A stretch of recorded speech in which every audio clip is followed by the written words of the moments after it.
Imagine having a business that works for you, where instead of constant people problems, you're able to take a step back and think big picture, where you only have to work with people who give you energy, and the time vampires are banished because you've automated everything possible. Some ideas about the future, like flying cars, still aren't here, but automating your business is here right now. By the end of this video, you'll have a blueprint for automating your business that you can start right now. But wait, before you run off and try to automate everything, there's one thing you need to do or you'll waste a ton of time and money. Now, I bet you've seen some new software tool, a tactic on video, or some other solution that promises to make your business run better. And maybe you've even tried using them. Ever wonder why it hasn't actually revolutionized your business? It's because you're thinking tactically. And big moves come from strategy and not for tactics. So here's the strategy. Before you can think about automating the business, you need to map the business. This is because before you think about automation, you need to know what you're automating.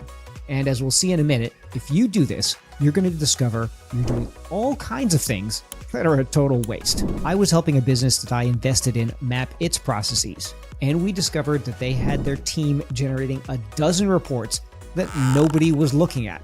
Now, the owner originally wanted some reports and had asked the team to generate them every week, and then stopped looking at them when the business changed.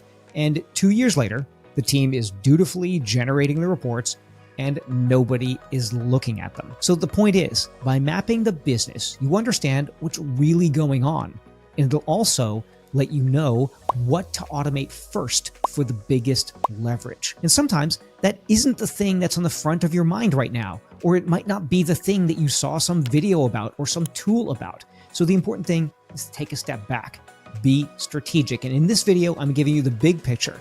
So if you want to understand how to map your business the right way, at the end of this video, I'll give you a way to do it for free. So now you've mapped your business. You know what's actually going on at a high level with people, or maybe you've got some outsourced vendors doing tasks. The next phase is to turn each piece of the business that you've mapped into a process. So you've probably heard of SOPs, or standard operating procedures, kind of like a playbook or a manual for the business. You go through each task that one of your team members does, or one of the tasks that your vendors do, and you create a detailed checklist of how it's done. I'll give you a cheat code. You don't actually do it, you ask them to do it. And that way you're delegating rather than taking on more work. And of course, you don't want more work, you want automation. That's the opposite of more work. It's like, wait a minute, document everything? What, are you getting rid of my job? The reason why this works is you're letting them know it's how they can take a vacation and you won't have to bug them about something.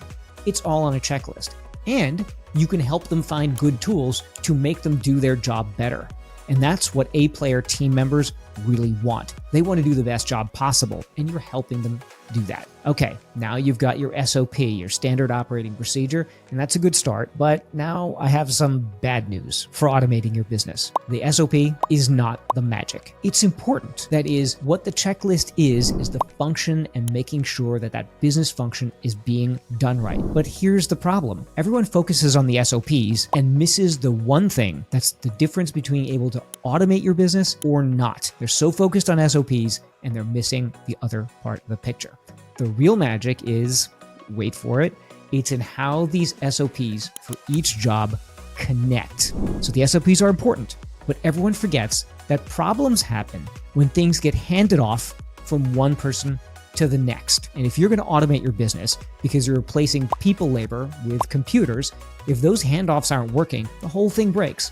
Think of it like a relay race. Each runner is expecting a baton. They're going to be handed the baton in the relay race, but they might get handed a washing machine or a grenade. So you have to make sure that the handoff works. So in this phase, you're going to ask the question, what's the output of the SOP that becomes the input to the next one? So let me give you an example. Let's imagine that you have an example that takes YouTube videos of your clients and creates social media posts. I know it's a very simple example, but that's why we're using it, so you can explain the concept. As a part of this, you pull the video and the transcript and you turn them into images and text and video clips. And let's say one of the processes for your SOP is to grab the individual frames from the video and create images to use for Instagram. And the first process is grab those images because somebody on your team is doing it. Seems totally straightforward.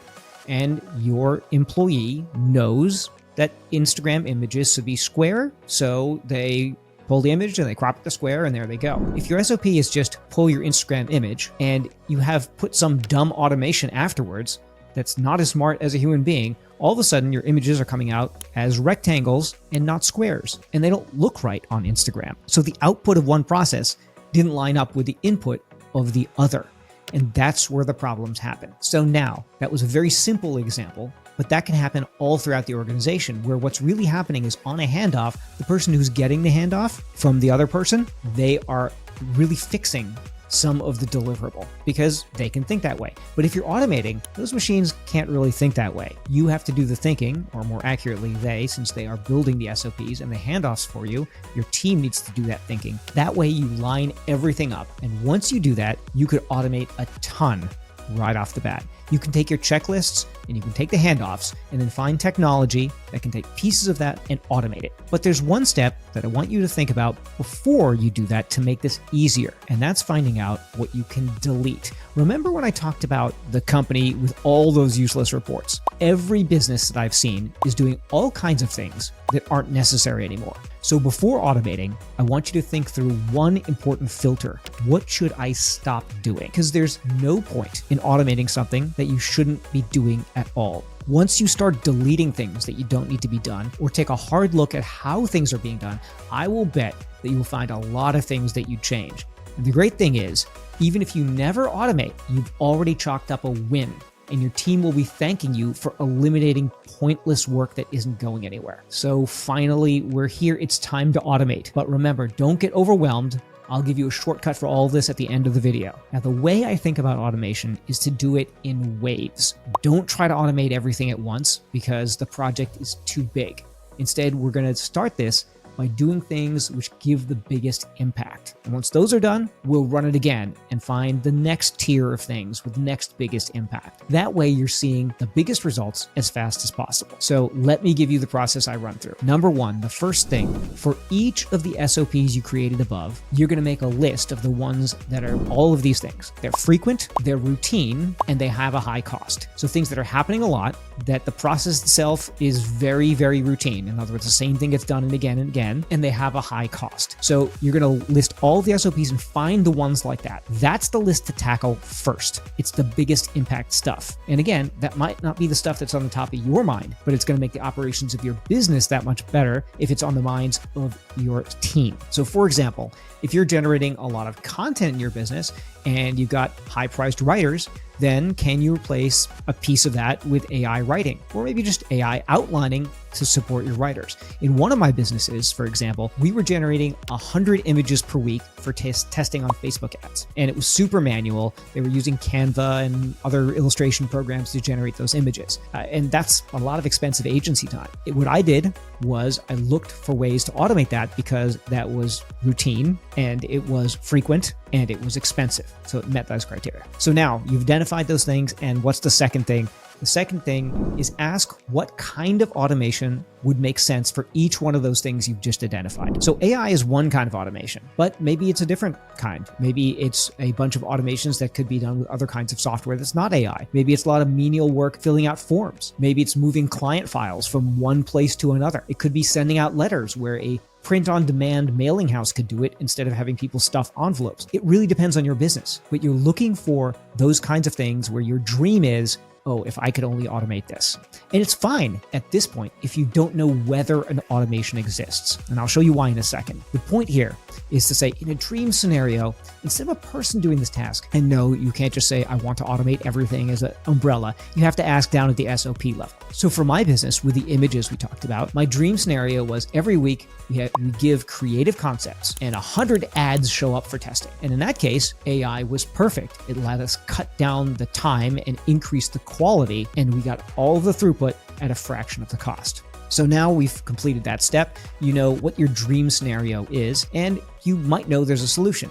And in my case, it's like, okay, AI seems like a good solution, but there's lots of them, which is the right one. So here's the third step. It's the last piece, and you're going to do research about how these things could be automated. Or even better yet, you're going to find a colleague who might have already done that research, and you'd be amazed at how much can be automated, but it's often not easy to find. So having someone who's an expert or in your same industry who's already done it can make a huge difference. It's a factor of finding the right person a lot of the time instead of learning it yourself. Because if you already knew it, you probably would have already been thinking about this. So find the experts that can help you with automation. So in my case, I found someone who could generate these images just in a pipeline so that they just pop into the next phase of creating ads. And what kind of tool we're using? Well, I had some ideas at the beginning, but it turns out those weren't the best ideas. And the person that I got to do this, really great resources of tools that can be used. So I found a solution through somebody who already knew it instead of having to learn it myself. Now gone through those 3 steps. And the question that I often get, because people love to think about this, is, well, what software should I use for this? Because there's so many systems. And instead of telling you one answer, I'll just give you a list of things that your system needs to do, so you know if your current software will work, or if you don't have one, how to choose a system. So the software has to be able to do the following things. Number 1, it has to be able to break down big processes into smaller task lists. That's because when you're automating, you'll often be automating smaller pieces to start. You're not going to automate everything.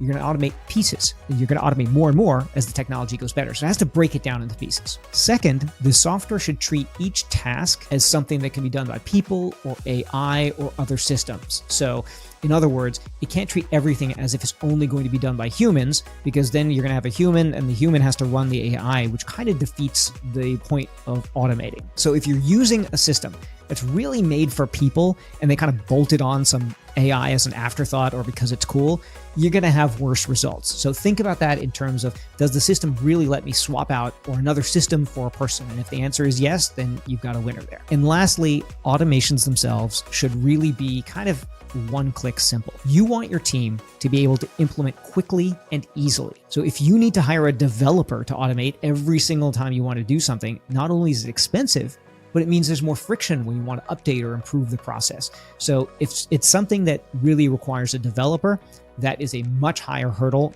and think very carefully about that. Just between you and me, I am launching automation software called Atomized to fix all those missing pieces, but the important thing for you is to find the right system for your business. What I can tell you is this: if you get serious about automation, it's a huge lever.